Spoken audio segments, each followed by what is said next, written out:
Assalamu alaikum. Welcome to Dawahdude. Please subscribe, like, share, and leave comments.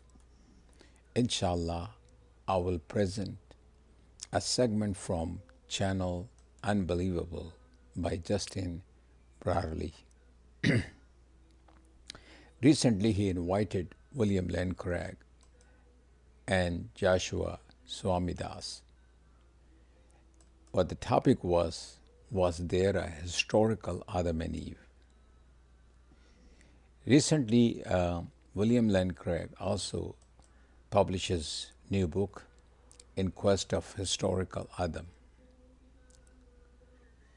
And he present in that book, according to William Lane Craig, the entire narrative of Adam and Eve in the Genesis is cloaked into mythological imagery.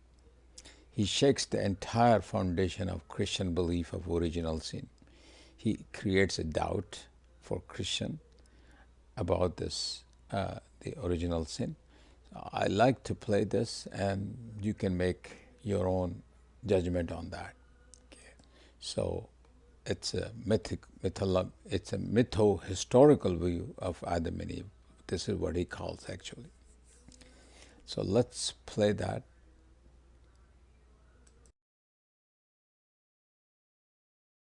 But one of the ones that's sort of been playing on my mind, Bill, as you talk about this discovery you had and the way that you have embraced this mytho-historical view of the early chapters of Genesis, but that do not preclude there being a historical, if you like, first couple in history, is the question of, how, as I've said before, how do we map that historical scenario onto the mytho-historical story, if you like, of Adam and Eve? Particularly, obviously, at the centre of that is this story of humans turning away from God, and in the Genesis story, it's through the actions of the snake and the tree and the apple and so on.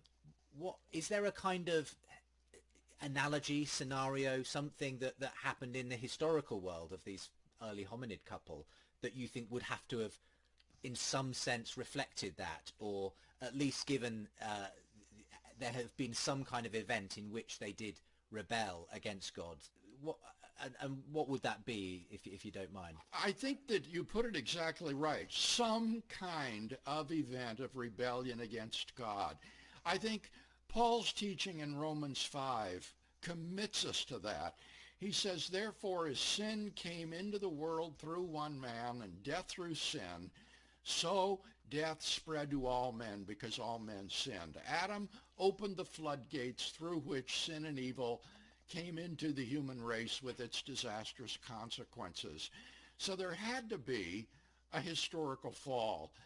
But we shouldn't press the narrative in Genesis literalistically to try to discern the details of what this event was, because it is cloaked in mythological imagery and figurative language.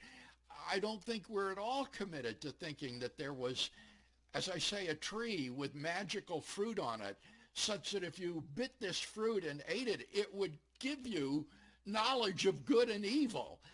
Notice that this is not anti-supernaturalism, because this was not imparted by God. This was a property of the fruit itself. And then they've got this talking snake in the garden who's identified as just one of the beasts of the field. It's not identified as Satan. So I think the whole narrative is cloaked in the imagery and figurative language of myth.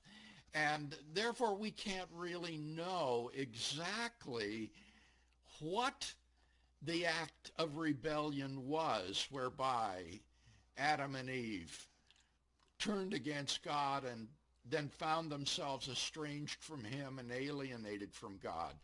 And that, I think, is to affirm the theological essentials of the teaching of the narrative.